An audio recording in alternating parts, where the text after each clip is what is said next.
यहाँ पर से तुम जेई मेंस के क्वेश्चन को गिराना शुरू कर दोगे। ये तो जेई का सवाल है, ये देखो ये देखो ये देखो, cos 30 d sin 30। So hello everyone, तो आज है हमारा बेसिक मैथ का लेक्चर नंबर 5 और ये लास्ट लेक्चर होने वाला है। और आज की इस वीडियो में हम पढ़ने वाले हैं वेक्टर्स के बारे में। तो देखो, वेक्टर्स काफी एक बड़ा टॉपिक है। अगर तुम उसको ढंग से पढ़ने जाओगे तो 5-6 घंटे लग जाएंगे उसको अच्छे से कवर करने में। बट हमें क्योंकि उतना जरूरत नहीं है, मैंने तुम्हें इस वीडियो में काफी कंसाइज फॉर्म में वेक्टर्स के बारे में बताया है। मैंने तुम्हें उतना बताया है कि तुम जेई लेवल के जो आसान लेवल के क्वेश्चन है इसके बाद तुम कर ले जाओगे जब हम साम कॉन्सेप्ट सीख लेंगे। तो चलो वीडियो को शुरू करते हैं। तो देखो, जितने फिजिकल क्वांटिटीज होते हैं ना हमें, वो ना दो तरीके के होते हैं। पहला तो है फंडामेंटल फिजिकल क्वांटिटी, दूसरा है ड्राइव फिजिकल क्वांटिटीज। देखो, फंडामेंटल फिजिकल क्वांटिटीज वो है जिसको तुम और तोड़ नहीं सकते हो, ठीक है, जिससे सारी चीजें मिलकर बनी हो, वो हम कहते हैं fundamental physical quantities. Drive physical quantities क्या है? जो फंडामेंटल फिजिकल क्वांटिटीज से मिलकर बनी होती हैं। उसको जब हम तोड़ेंगे तो कहीं ना कहीं हम फंडामेंटल फिजिकल क्वांटिटीज पर ही पहुंचेंगे। तो टोटल जो फंडामेंटल फिजिकल क्वांटिटीज है वो टोटल 7 है। ऐसे है तो 9, लेकिन हम 7 पढ़ने वाले हैं। तो इसमें क्या आता है? Mass, length, time, electric current, temperature, amount of substance, then luminous intensity. इसका यूनिट होता है kg, we all know. Length का मीटर, टाइम का सेकंड, इलेक्ट्रिक करंट का एम्पेयर, टेम्परेचर का केल्विन, अमाउंट ऑफ सब्सटेंस का होता है मोल, लुमिनस इंटेंसिटी का होता है कैंडेला। अभी हमें amount of substance and luminous intensity के बारे में तक जानना नहीं है, ठीक है। उसके बाद आता है हमारा ड्राइव फिजिकल क्वांटिटीज।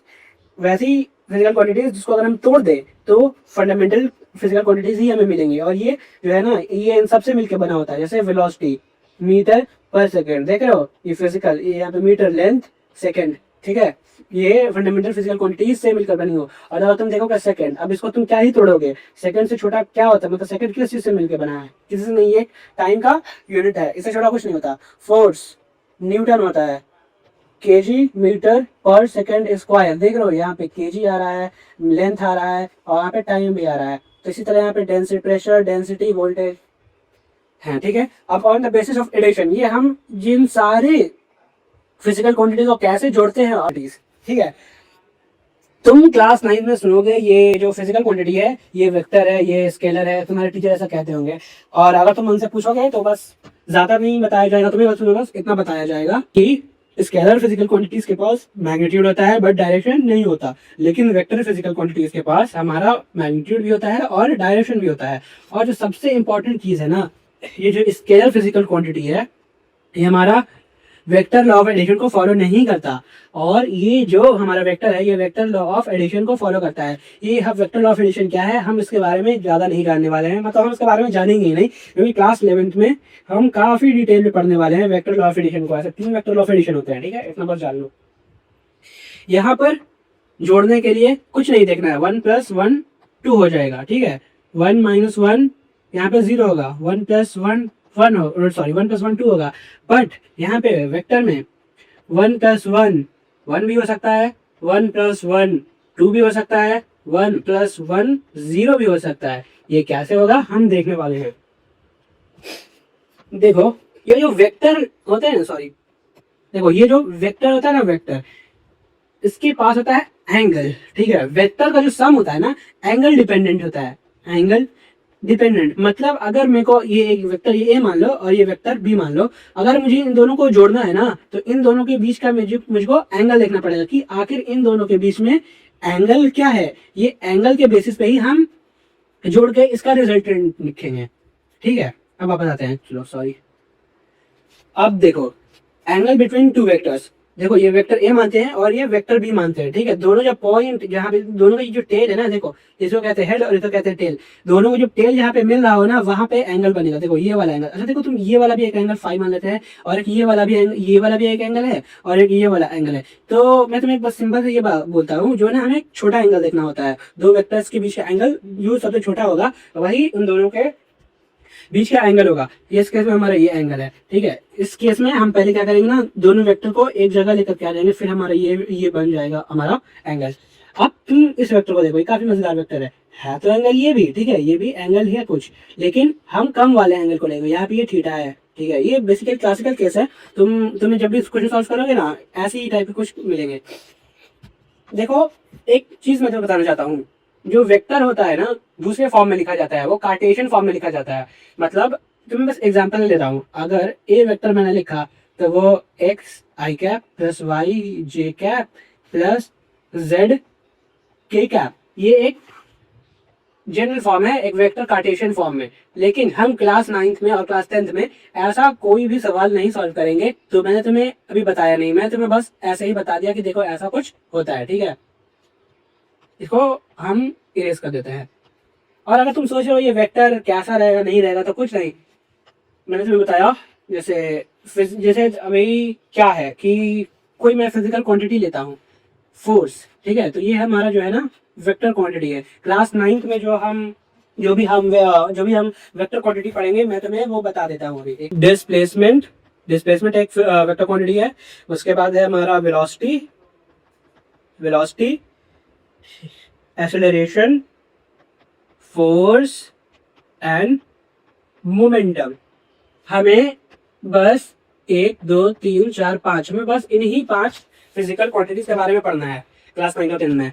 तो अगर तुम्हें जब भी वेलोसिटी दिखे, डिस्प्लेसमेंट दिखे, एक्सेलरेशन दिखे, फोर्स दिखे, मोमेंटम दिखे, तो ये जो है ना वेक्टर क्वांटिटी है। मतलब जब भी अगर बोला जाएगा एक पार्टिकल के पास वेलोसिटी है, तो वो तुम्हें बताएंगे किस डायरेक्शन में वेलोसिटी है। एक्स एक्सिस में वेलोसिटी है, वाई एक्सिस में वेलोसिटी है, जेड एक्सिस में वेलोसिटी है, ठीक है। और चलो मैंने तो ये बता दिया vectors represented by V vector, ठीक है, ये बस ऐसे एक नोटेशन इसका वी वेक्टर।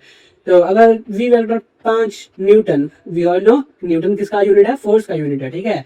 तो वी 5 न्यूटन दिया हुआ, यानी एक वेक्टर है और ये और एक वेक्टर है, इसका कोई डायरेक्शन बता देंगे। जैसे मैंने तुम्हें बताया कि मैं एक मिनट, मान लो ये एक डब्बा है, ठीक है, ब्लॉक ऑफ मास mkg, और मैं इस पे इस डायरेक्शन में एक्स एक्सिस में, एक्स एक्सिस है ना, एक्स एक्सिस पे फोर्स लगा रहा हूँ, ठीक है। तो मैंने तुम्हें बताया कि इस तरफ फोर्स लग रहा है, तुम्हें नहीं बताता तो तुम देख के बता सकते हो कि यहाँ पे एक्स एक्सिस में फोर्स लग रहा है हमारा।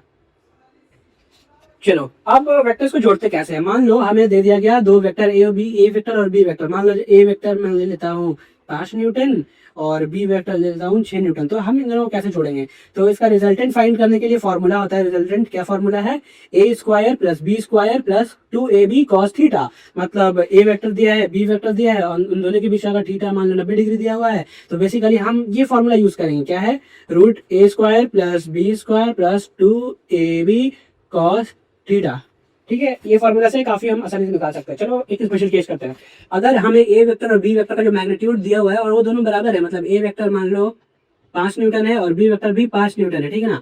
तो हम उन दोनों के ऐसे मान लेते हैं एक पी दोनों का मैग्नीट्यूड है, तो हम एक ट्रिक लगा के काफी ही आसानी से उसका रिजल्टेंट फाइंड कर सकते हैं। जैसे मान लो अगर थीटा 0 डिग्री है, तो कुछ नहीं, हम उस रिजल्टेंट को 2 टाइम्स कर देंगे। मान लो अगर हमारा पी 5 न्यूटन दिया है ना, और इन दोनों के बीच जो थीटा है वो 0 डिग्री है, तो वो सिंपली 10 न्यूटन हो जाएगा।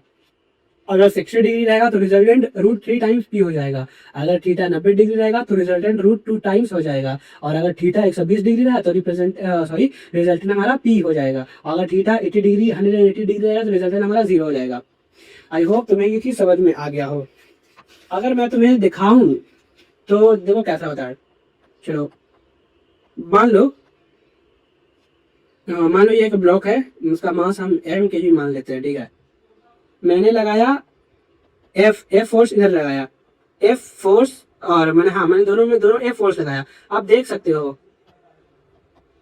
दोनों में हम एफ फोर्स लगा रहे हो। देखो इन दोनों वेक्टर्स का जो एंगल है ना वो 0 डिग्री है, तो क्या हो जाएगा, दोनों फोर्स जुड़ जाएगा और जो ब्लॉक को 2f फोर्स से खींचेगा, ठीक है ना। और अब लेते हैं हम दूसरा केस अपना 60 डिग्री, मतलब एक फोर्स हम यहाँ लगा रहे हैं और एक फोर्स एफ ऐसे लगा रहे हैं, तो ये हो गया 60 डिग्री। तो जो इसका रिजल्टेंट होगा ना वो कुछ बीच से ऐसे आएगा, रूट 3 टाइम्स एफ करके। आई होप तुम्हें ये केस भी समझ में आया हो। चलो सॉरी, ये हमारा सेम हो गया, ये भी सेम हो गया, और ये थोड़ा सा ये तुम्हें नहीं समझ में आने वाला है तो इसको छोड़ दो, क्योंकि इसमें जो मैं तुम्हें बताऊंगा लेकिन बाद में बताऊंगा, क्योंकि इसके लिए तुम्हें एक कॉन्सेप्ट समझना पड़ेगा, ठीक है। अब आते हैं थीटा 180 डिग्री पे, ये 0 कैसे हो जाएगा। तो देखो ये ऐसे कहना चाह रहा है, हमारा जो फोर्स है ना ब्लॉक पर, एफ एक इस तरफ से लग रहा है और एक इस तरफ से लग रहा है। तो देखोगे एफ और एफ इन दोनों के बीच का एंगल कितना है, 180 डिग्री है। तुम ये समझो कि तुम इस ब्लॉक, एक ब्लॉक है, जितना ताकत लेफ्ट साइड से लगा रहे हो उतना ही ताकत तुम राइट साइड से लगा रहे हो, तो क्या ब्लॉक अपनी जगह से हिलेगा? नहीं हिलेगा। यानी उसमें नेट फोर्स कितना लगा? 0। यानी फोर्स का जो रिजल्टेंट है वो 0 आ गया। वो यही कहना चाह रहा है कि अगर थीटा 180 डिग्री हो और दोनों तरफ से बराबर फोर्स लग रहा हो तो हमारा रिजल्टेंट 0 हो जाएगा। आई होप तुम्हें ये समझ में आया हो। अगर नहीं भी आया तो कोई दिक्कत नहीं है, जैसे जैसे आगे की क्लासेस में हम क्वेश्चन करेंगे तुम्हें ये काफी ज्यादा क्लियर हो जाएगा। जब हम पढ़ेंगे न्यूटन्स लॉ ऑफ मोशन, तो मैं तुम्हें वहां पे इस तरह की कुछ क्लासिकल क्वेश्चन कराऊंगा, तो काफी मजा आने वाला है। अब देखो ये जो टॉपिक है ना, ये सबसे इंपॉर्टेंट टॉपिक है पूरे वेक्टर्स में, क्योंकि यहाँ पर से तुम जेई मेंस के क्वेश्चन को यहाँ शुरू कर दोगे। और इस वीडियो में मैं तुम्हें बताऊंगा अभी कुछ जेई मेंस के क्वेश्चन को। वेक्टर रिजोल्यूशन क्या हुआ? जैसे हम एडिशन करते हैं ना वेक्टर का, जैसे दो वेक्टर को जोड़ते हैं, तो अगर तुम ये हमारा वेक्टर दिया है ना, वी वेक्टर, ये वेक्टर दिया है, तो इसको हम तोड़ेंगे, ठीक ना। ये जो जैसे दो वेक्टर से मिलके बना है, तो उसको हम वापस तोड़ के लिखेंगे। कैसे करना है मैं तुम्हें ट्रिक बताता हूँ, कुछ नहीं करना, ऐसे इसका पूरा डेरिवेशन होता है, लेकिन उसको नहीं करेगा क्योंकि इसको समझना काफी आसान है। देखो जिस साइड से इंक्लाइन है, यहाँ पे दिख रहा है ना, इस मतलब यहाँ से ये थीटा एंगल बना रहा है, तुम्हें कुछ नहीं करना, तुम्हें इस साइड पर ना एफ, मान लो इसका एफ फोर्स है, ठीक है, एफ कॉस थीटा लिखना है और एक परपेंडिकुलर इस पे डालना है, एफ साइन थीटा लिखना है। बस ये हो चुका है, ठीक है। यहाँ पे ऐसे लिख देता हूँ, F sine theta, F cos theta, बस इतना लिखो हो जाएगा, बस इतना ही लिखना है। और मैं दिखाऊंगा कितनी कमाल की चीज मैंने ये बताइए, ठीक है। तुम रिजल्टेंट निकालना सीख जाओ, काफी मजा आने वाला हो। सॉरी रिजल्टेंट नहीं, तुम रिजोल्यूशन निकालना सीख जाओ, काफी उसके बाद मजा आने वाला है, ठीक है। कुछ नहीं करना हमें, जिस तरफ थीटा बना हुआ है, थीटा के साइड हम एफ कॉस थीटा लेंगे, ऊपर के परपेंडिकुलर डालेंगे, यहीं पे एफ साइन थीटा लेंगे, काफी आसान है। अब देखो, अब आपने क्वेश्चन शुरू हो गया, चलो अब क्वेश्चन को सॉल्व करते हैं। आई होप तुम्हें यहाँ तक समझ में आ गया हो, नहीं आया हो तो कोई बात नहीं, तुम कमेंट में डाउट लिखो और वापस से वीडियो को देखो, मैं तुम्हारी हेल्प जरूर करूंगा कमेंट सेक्शन के थ्रू। चलो अब क्वेश्चन करते हैं सॉल्व। देखो क्या कह रहा है हमारा question, 2 vectors of magnitude 5 metres and 7 metres act at angle 60 degree, ठीक है, फाइंड देयर रिजल्टेंट। हमें इनका रिजल्टेंट फाइंड करना है, तो कैसे होगा? रिजल्टेंट के लिए मैंने फॉर्मूला बता रखा है ना तुम्हें, A square plus B square plus 2ab cos theta. इसमें हम वैल्यूज को पुट कर देंगे, रिजल्टेंट क्या हो जाएगा हमारा, 5 का स्क्वायर एंड 7 का square, which will be equal to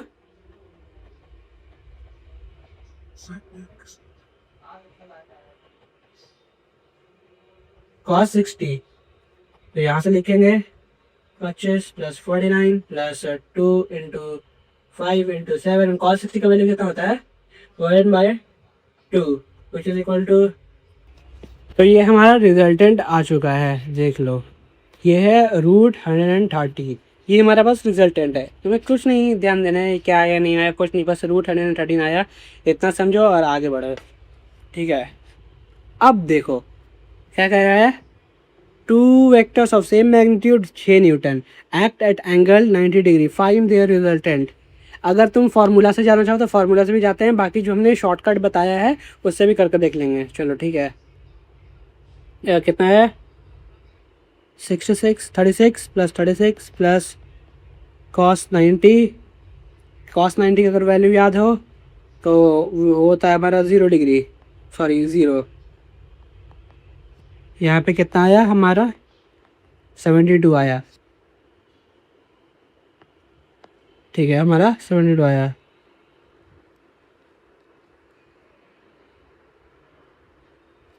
और अगर हम सॉरी हम फार्मूला से जाएं, शॉर्टकट से जाएं, तो हमारा 90 डिग्री है और ये दो हमारा सेम है, ठीक है। तो √2 टाइम्स p हो जाएगा, तो कितना है हमारा, ये हमारा रिजल्टेंट हो जाएगा। अब इसको सॉल्व कर लेते हैं, 1 मिनट। तो इसको हम अगर फर्दर सॉल्व करेंगे तो ये कितना हो जाएगा, 6√2। ये देखो यहाँ से भी वही आंसर, यहाँ से भी वही आंसर। अब आते हैं, अब देखो ये ना रिजोल्यूशन का क्वेश्चन है, इसको कर लेते हैं, ठीक है। हमें कुछ नहीं, रिजोल्यूशन ही करना है। तो ये हमारा एक ब्लॉक दे रखा है, ठीक है, उस पर हम इसको 6 न्यूटन से खींच रहे हैं और ये जो एंगल बना रहा है ना हॉरिजॉन्टल के साथ, कितना 30 डिग्री का है। तो मैंने क्या बताया, हाँ यहाँ पे एंगल है, तो 6 cos 30 परपेंडिकुलर ड्रॉ करेंगे 6 साइन 30, इसको वैल्यू सॉल्व करके लिख देंगे तो ये हो जाएगा 2 सॉरी ये हो जाएगा हमारा 3 इस डायरेक्शन में, और इस डायरेक्शन में क्या हो जाएगा cos 30 कितना होता है √3/2 विच इज इक्वल टू 3√3।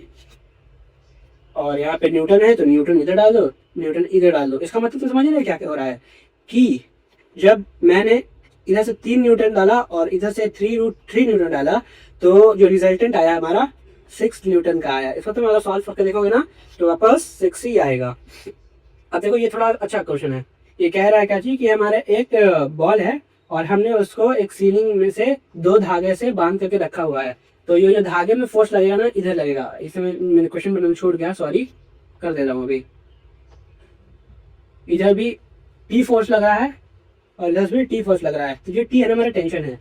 तो और यहाँ पे जो हमारा एंगल थीटा है और यहाँ पे भी एंगल थीटा है, तो कैसे होगा, सॉरी बॉल है ऐसे हमारा, इस डायरेक्शन में क्या होगा हमारा टी कॉस थीटा, इस डायरेक्शन में भी टी कॉस थीटा, इस डायरेक्शन में टी साइन थीटा, इस डायरेक्शन में हमारा टी साइन थीटा। बस हमने वेक्टर्स को रिजॉल्व कर दिया। काफी सिंपल है। अगर तुम्हें समझ में आया तो कोई बात नहीं, सॉरी अगर तुम्हें समझ में आया तो अच्छा है, अगर नहीं समझ में आया तो कोई बात नहीं। जैसे जैसे हम आगे बढ़ेंगे ये सब तुम्हें काफी क्लियर हो जाएगा, ठीक है।